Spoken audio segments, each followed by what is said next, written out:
aprender a pizza mais fácil do mundo? Bora! Vamos começar com 2 ovos, meia xícara de óleo, 1 xícara de leite, 1 colher de sopa de sal e 1 colher de sopa de fermento. Bate tudo e depois acrescente 2 xícaras de farinha de trigo. Feito isso, vamos passar para uma forma untada com óleo e farinha. Espalhe bem para que a massa cresça por igual e levar ao forno pré-aquecido a 180 graus por 15 minutinhos. A gente vai pré-assar a massa. Tirou do forno, vamos rechear. Utilizei massa de tomate e o meu recheio vai ser presunto e mussarela.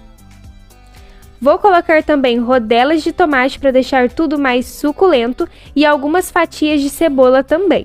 E para finalizar, não pode faltar em uma pizza de presunto e mussarela bastante orégano, um fiozinho de azeite e levar ao forno por mais 15 minutinhos. E olha essa delícia, gente! Fica surreal de bom, massa fininha, não tem erro, faz aí que você vai adorar. Todo final de semana aqui tem.